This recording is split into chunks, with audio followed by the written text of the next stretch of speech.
Hey y'all, here's our next lesson in course 2, and it's a fairly simple technique. It's a text technique, and as you know, I like to do fun things with text and give inspiration for that. And so here I am, all pregnant, a good 20, was it 25 years ago?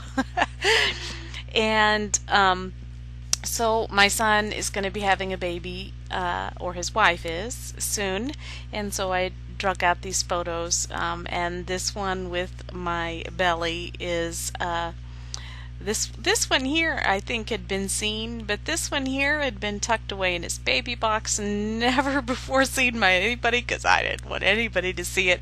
Oh, but now I'm old and brave, and things are more acceptable now than they were back then. So here's what we're doing with our text. We are creating something fun with our title by stretching out one of our letters and making it a line. Now you can turn this any way you want, but my imagination was to take the letter and use it as a line between two words, or this P here could have been this P instead and have it underneath, so it's underlined underneath.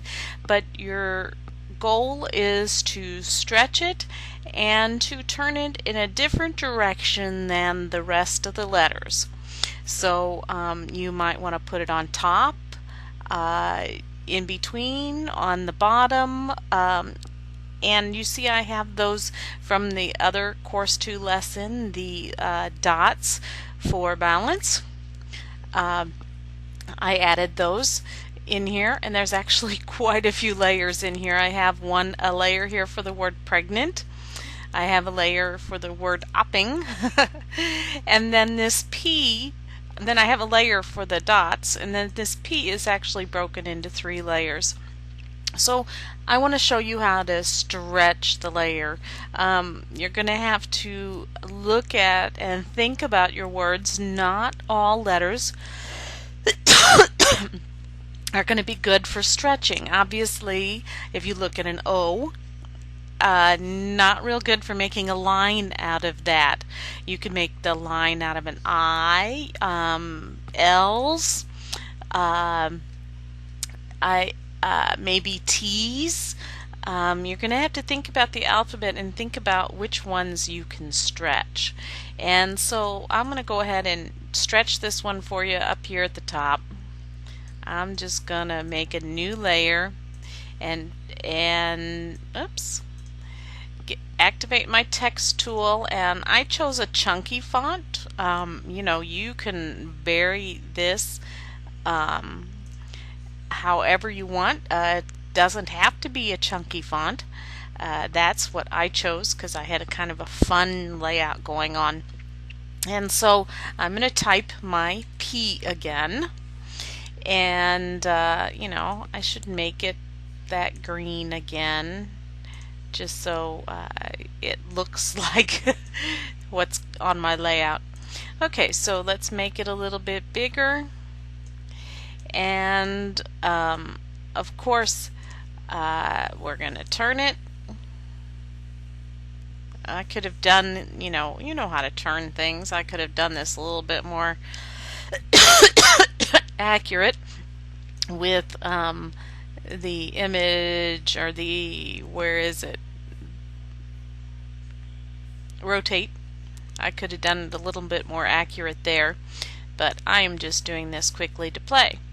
So here we go, and what I need to do now is right click and simplify this layer, and I'm going to get my rectangular marquee tool, and I'm just going to select an area of the tail, and I am going to right click and choose layer via cut.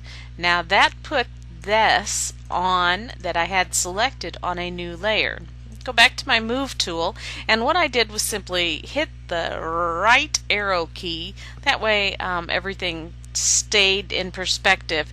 And I scooted that all the way over. Let's go down here and peek until it was beyond this word here. So you're going to have to imagine how far you want this to be stretched, and how you're going to be laying your words out. Actually, I started it with it tucked in right here underneath the G, and I decided that it didn't work. It needed to go beyond. So some of it might need to be playing.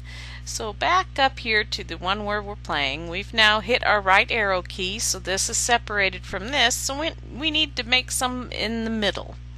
So I'm going to make a new layer, and I'm simply going to use my marquee tool, and then I'm going to hit, I guess it's Alt backspace, because I have my foreground color is the right color, and it filled that right in for me. Control D to deselect, and this is the same problem I had before. I couldn't get it exactly right, so I had to go back in with my selection tool and my delete key and delete some of that. And there you go, I have stretched my P. Now in my instance, I found that when I first turned it on its side, that this part of the P, just because of the kind of font I had, it didn't go all the way up to the top of this word, did not line up. So I actually had to grab this one. I'll show you over here. I had to grab it and resize it. So remember, you can continue to play. And then of course that messed this up in here. So I grabbed my marquee tool again and did this and hit delete, and just like that, well, it's not perfect right now. Let's go down a little bit more. There we go. See? And it lined it perfectly back up. You see down here, I need to you gotta zoom in. Let's move this over. You can see it's not perfectly lined up anymore. So I guess probably what I should have done was scoot this back down before I deleted that. Anyway, here we go. I can just delete this now. Section in here to match. So see, you just gotta play around with your letters.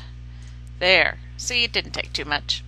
So there's my sideways P that I've made. So that is your lesson to get creative with your title, and turn them sideways. You know, I mean, sometimes you could even turn it. This P might have even gone all the way around the other way, some way, totally backwards, and you'll be amazed at how readable they are. So that's your lesson, and I look forward to seeing your creativity.